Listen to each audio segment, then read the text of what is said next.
is mine. That's not it. When members of the Cleveland Orchestra recently sat down to perform, they faced a daunting task. It bounces off. This would be no ordinary concert. It would take place in an historic synagogue, and it would be played on instruments that had rarely been touched in more than 70 years. It's beautiful. Thank you. The goal was not to just make beautiful music,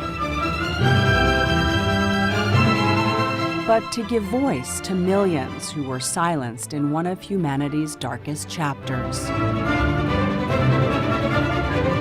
It's for music, it's for violin, it's for survivors, it's for the Holocaust.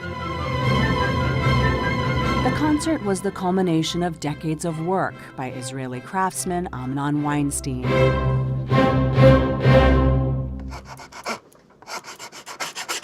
Weinstein is a second-generation luthier, a builder of stringed instruments. His father escaped Europe before World War II, but the rest of the family perished.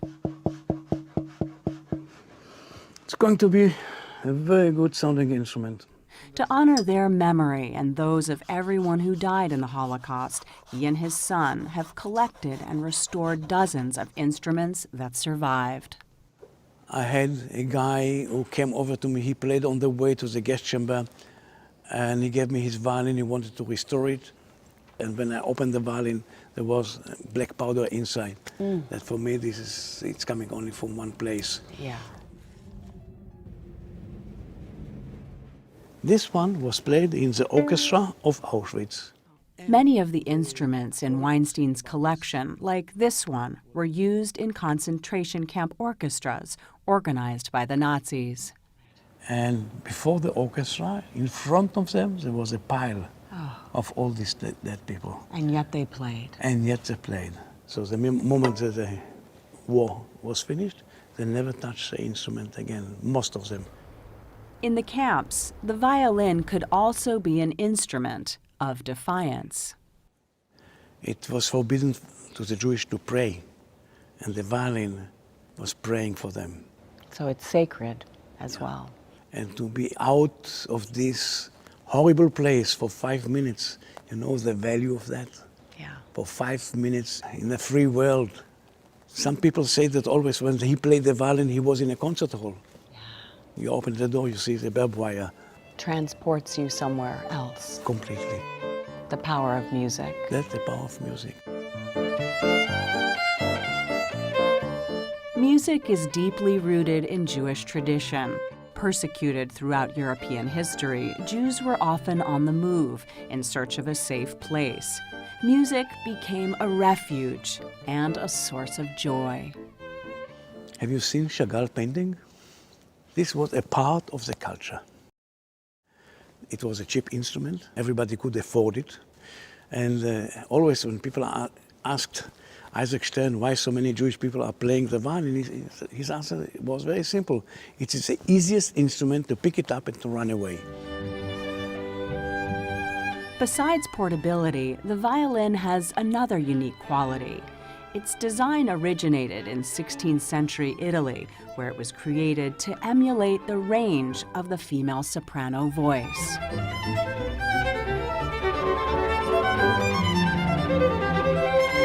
So it was no accident that when the Cleveland Orchestra performed, guest soloist Shlomo Mintz played notes that literally cried out for the silenced.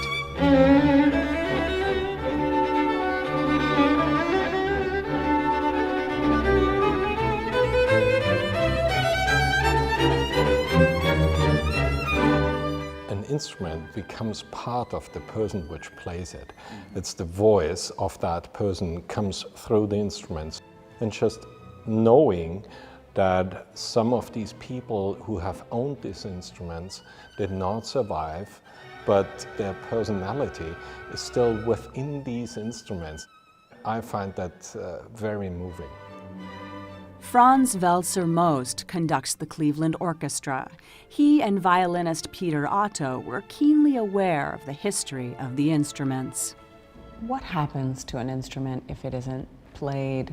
After a while, it just loses the sound. It sounds tight. It just loses its spirit, so to speak. So an instrument that's well played and loved and used sounds richer? It sounds richer. It sounds more open.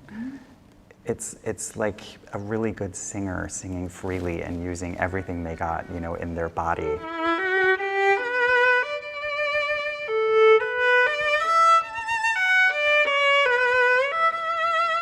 I can only suspect what this violin would sound like if it was played for, let's say, a year every day.